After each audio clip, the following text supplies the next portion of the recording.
Kanalıma ve mutfağıma hoş geldiniz arkadaşlar. Bugün yine sizlere bir turşu tarifim var. Bunlar benim birkaç gün önce kurmuş olduğum turşularım arkadaşlar.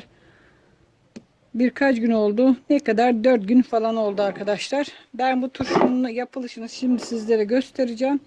Çok lezzetli olan bir turşu tarifi daha vereceğim sizlere arkadaşlar. Bir biber turşusu. Ama karışık domates ile birlikte, acı biber ile birlikte karışık olarak kurdum. Muhteşem oldu. Bakın.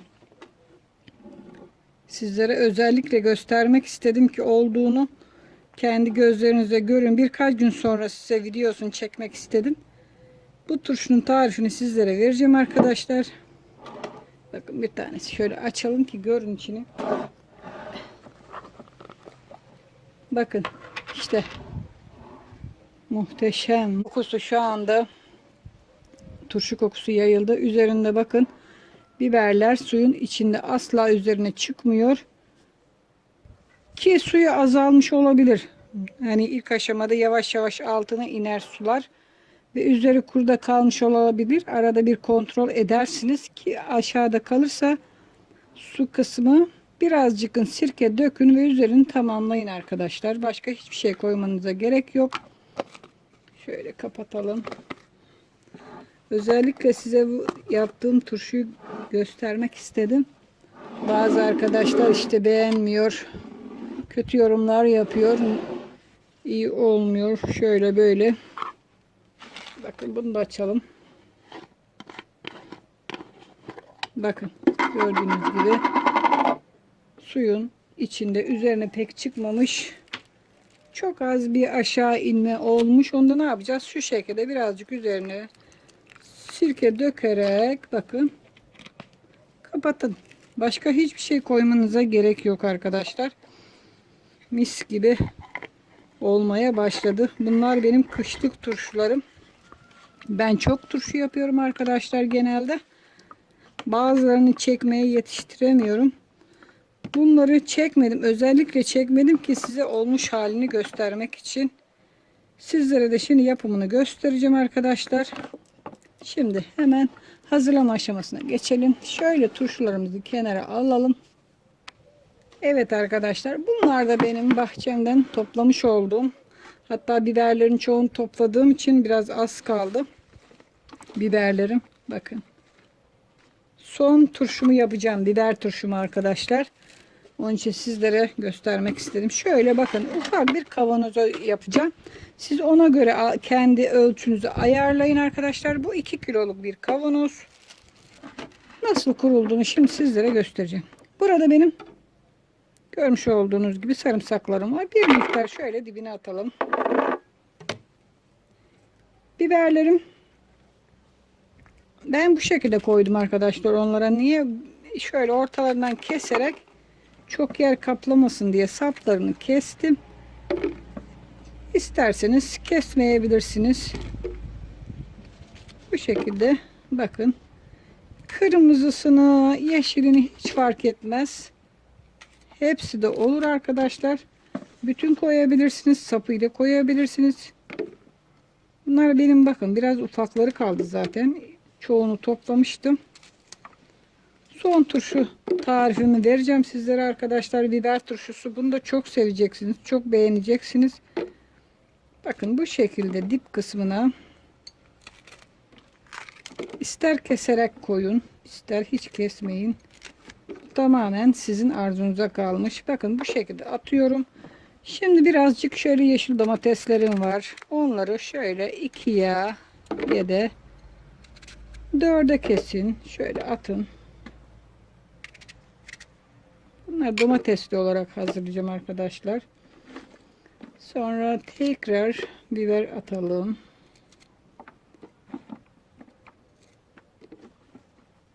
Bu şekilde.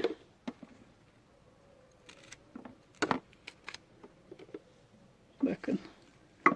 Şimdi ne yapacağız? Bakın biraz da acı biberlerim var benim arkadaşlar. Şunları şöyle saplarını şöyle bakın alıyorum. Bunları bahçemden topladım. Aynen onları nasıl kurduysam arkadaşlar size aynısını göstereceğim. Bu şekilde bakın sapıyla beraber içine koyuyorum.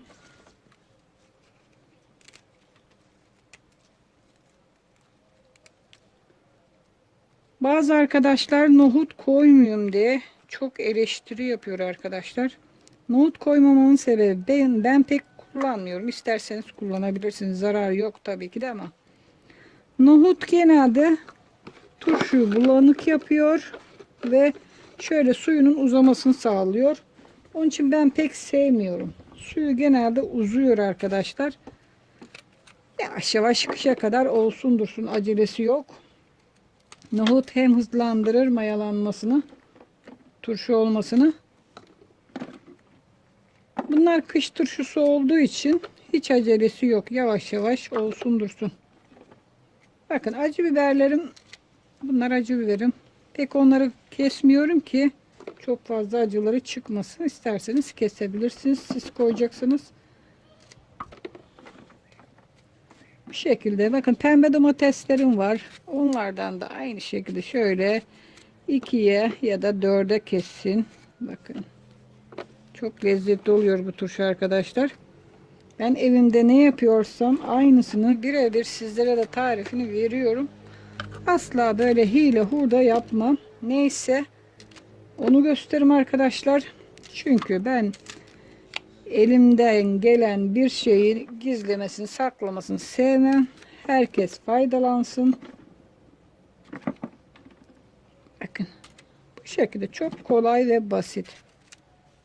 Biraz yeşil domates atıyoruz. Kırmızısını koyabilirsiniz ama biraz olgun olmasın. Pembemsi olsunlar. Bu şekilde bakın. Karışık bir şekilde bakın koyuyorum arkadaşlar. Şöyle ufak bir bidonu hazırlayacağım. Ona göre ölçülerinizi siz kendiniz ayarlayın. Bu 2 kiloluk bir bidon. Ölçülerimi de ona göre koyacağım arkadaşlar. İşte bahçemde çıkan tüm biberleri topladım. Sizlere son bir defa değişik bir biber turşusu göstermek için arkadaşlar. Herkes faydalansın. Bilgilerimizi paylaşalım. Herkes faydalansın.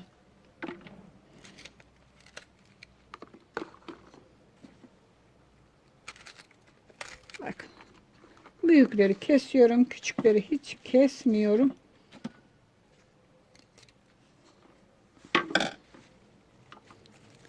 Acı biberleri de bu şekilde koyuyorum. Acı sevenler yesin diye. Çünkü herkes acı yiyemez. Koymayabilirsiniz. İlla ki konacak diye bir sorun yok arkadaşlar.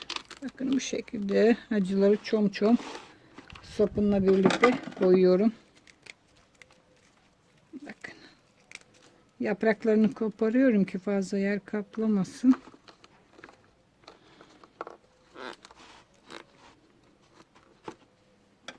Üzerine biraz acıyı bol koyalım. Hatta bakın sarımsak atacaktık. Şöyle biraz sarımsak da atalım. Unuttuk. Aralarına.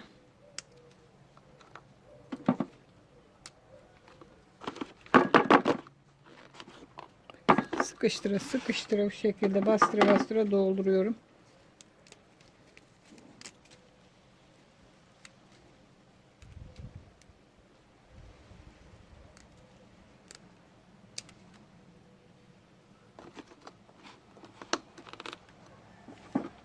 Bütün de koyabilirsiniz. Domatesleri, küçükleri bütün koydum. Bakın bu şekilde üzerlerine. Bu domateslerin de ekşileri çıkacak ve daha da lezzet verecek. Bakın.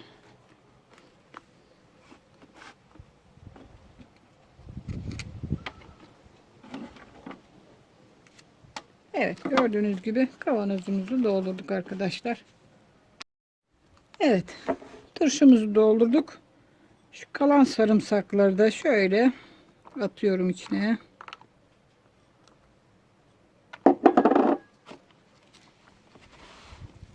Evet. Üzerine 2 kaşık tuz koyacağım arkadaşlar. Bu kaya tuzu. Normal tuz da koyabilirsiniz. Ben genelde koyuyorum. Hiçbir sorun da çıkmıyor. Mis gibi de oluyor arkadaşlar. Çok kişi işte kaya tuzu koy, kaya tuzu koy. Ama normal tuz dediğim hani şöyle 2 kiloluk paketlerde var. Turşu tuzu ama bunların ufak, ince hali. Onu kullanıyorum genelde. Ama kaya tuzu da aldım. Bazı arkadaşlar özellikle kaya tuzu kullanmamı tavsiye ediyor. Benim için hiç fark etmiyor. Hepsi de bozulmadan oluyor arkadaşlar. 2 kaşık tuz koymuştuk. 1 kaşık da şeker koyuyorum. Yeterli. Şöyle onu da koyduk. Evet, şimdi sirkesini koyacağız arkadaşlar. Sirke oranı nasıl olacak? 3'te 1'i sirke, 3'te 2'si su olarak koyacağız arkadaşlar. Bunda nasıl bileceğiz? Kolay bir yöntem size göster. Şimdi 1 bardak sirkeyi döküyorum. Bakın. Şöyle 3'te 1'ini sirke koyacağız. 1 bardak sirke dökmüştük. 1 bardak sirkeye 2 bardak su koyuyoruz. Bakın arkadaşlar, bu şekilde yaparsanız çok kolay olacaktır. 2 bardak su, 1 bardak sirke. Tekrar sıra sirkeye geldi. 1 bardak sirke yine döküyorum.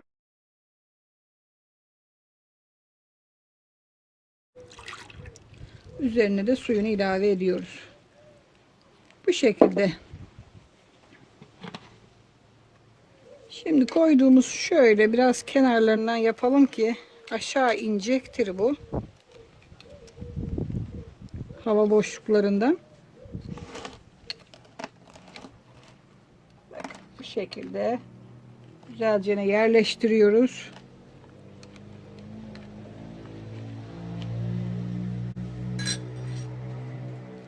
Su devam ediyoruz dökmeye. Birazcık bu şekilde açık olarak bekleteceğiz. Evet. Şimdi sıkı sıkı kapağını kapatalım. Birazcık aşağıda bıraktım ki bakın şu kısım içine girecek ve bastıracak.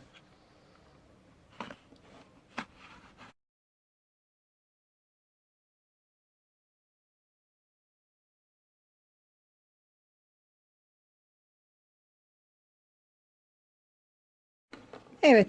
Turşumuz hazır oldu arkadaşlar. Bakın. Hala bir hava kabarcıkları var. Birkaç gün sonra tekrar eksilen yerine koyacağız. Sirke ya da su koyabilirsiniz. Çok az bir şey eksilecektir zaten. İşte bu kadar kolay hazırlamak bu turşuyu.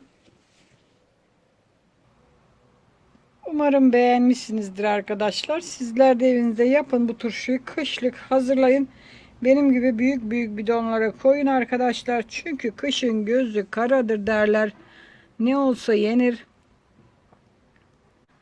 Kanalıma abone olmadıysanız abone olun. Sosyal medyada tariflerimi paylaşın ki nefis lezzetli tarifler ailesi günden güne büyüsün.